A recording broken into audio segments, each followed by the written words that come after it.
Good evening, guys. It's been a long and somewhat challenging day, but all is good for two factors. One, I've got a fresh cup of tea right here. It's Earl Grey. Secondly, I have a new G-Shock watch.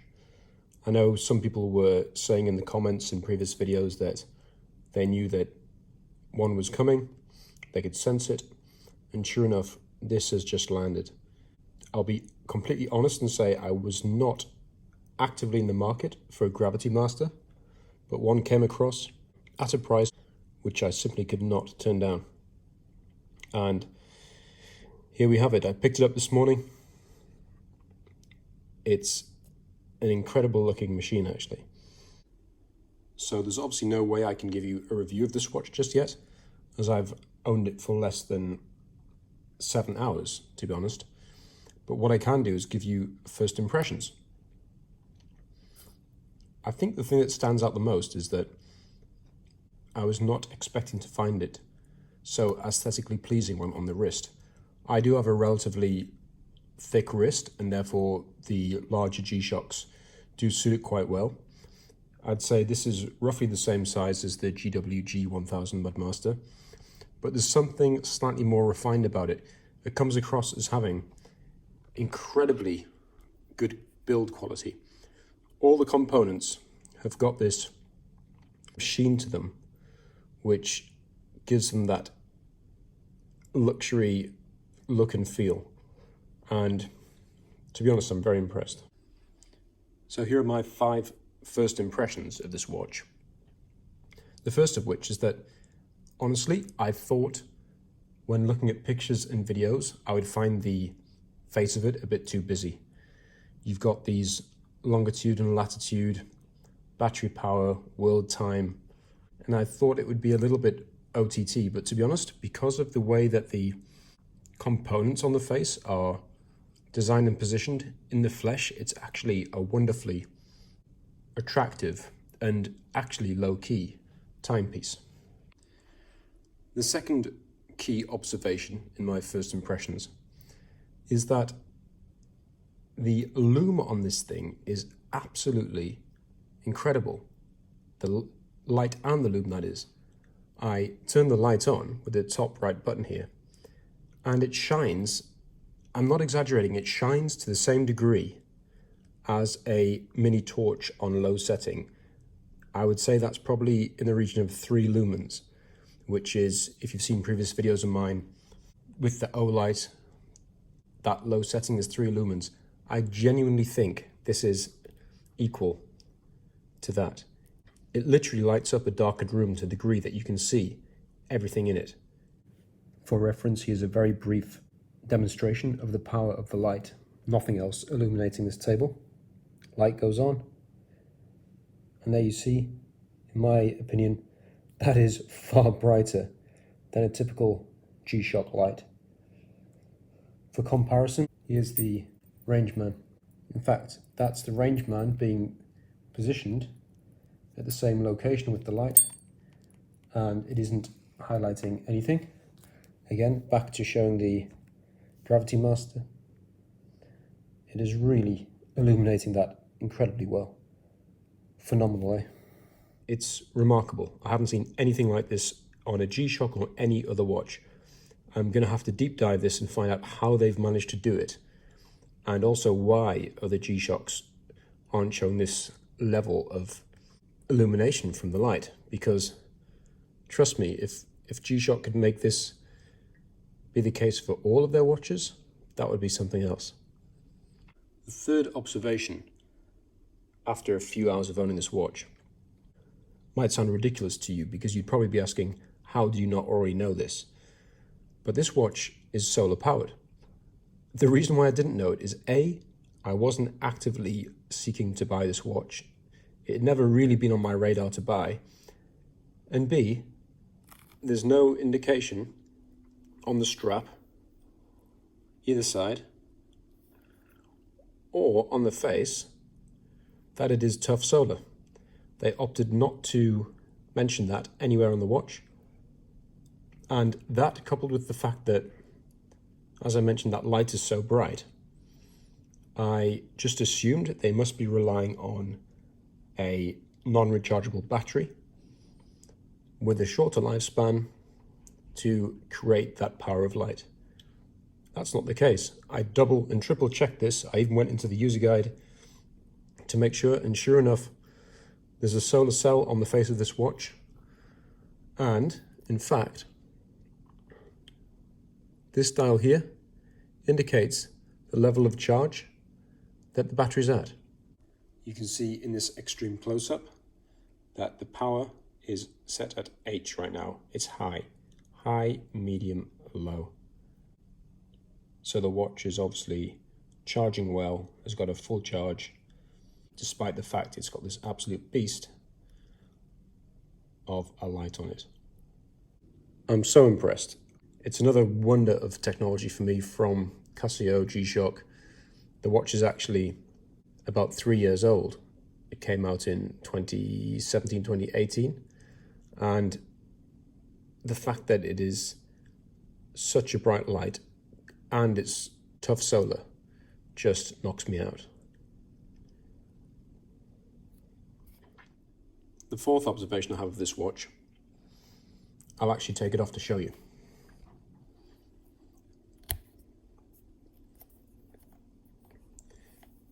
This is the first G-Shock I've owned with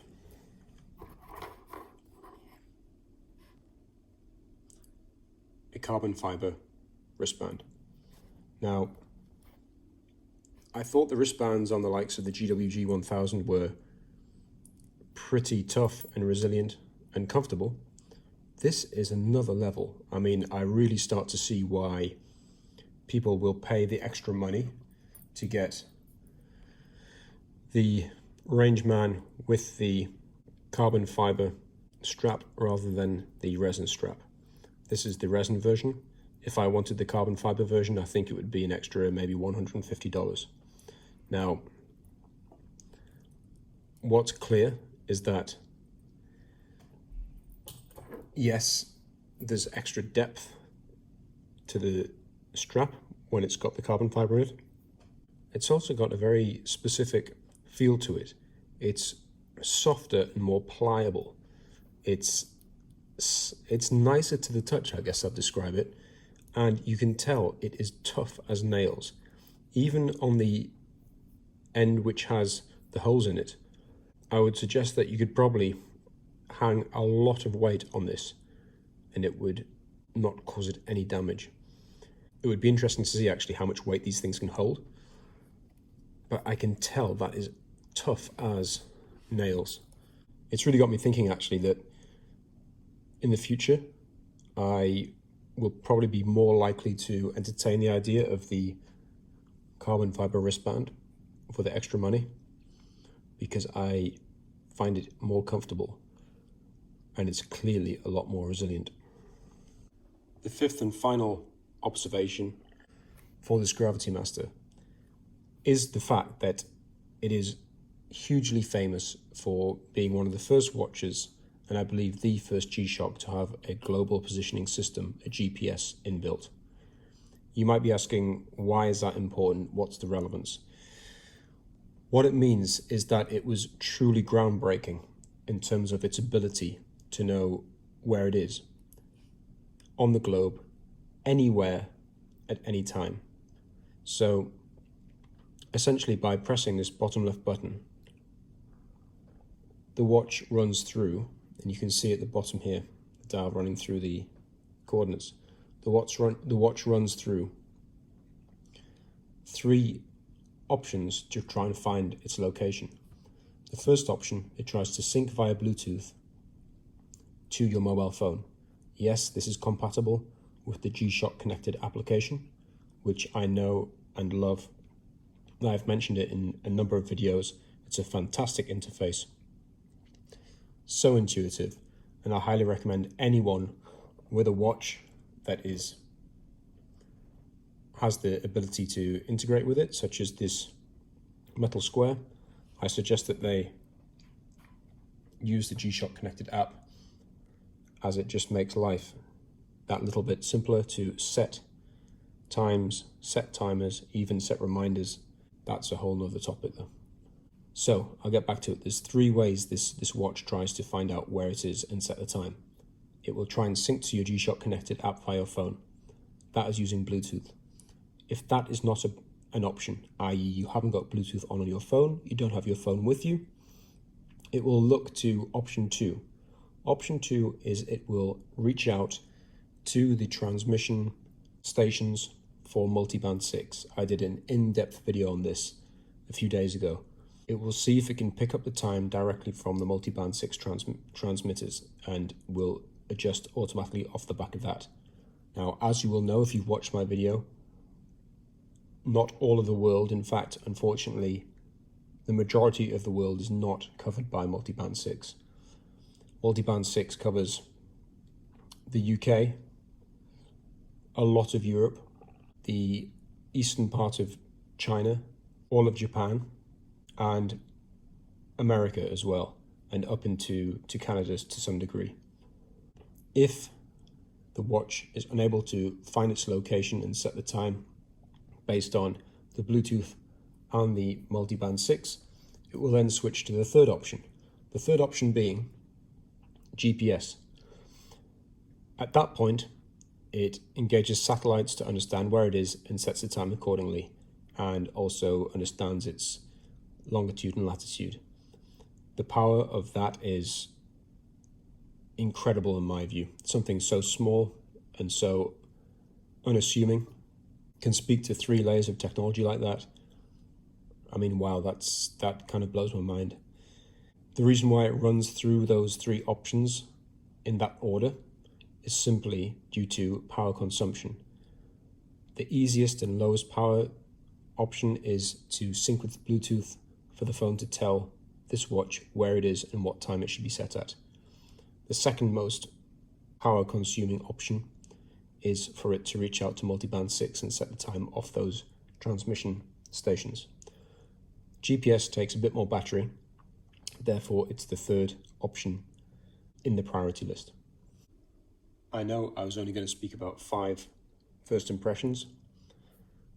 One more, just because, hey, why not? It's a new G-Shock, I'm excited.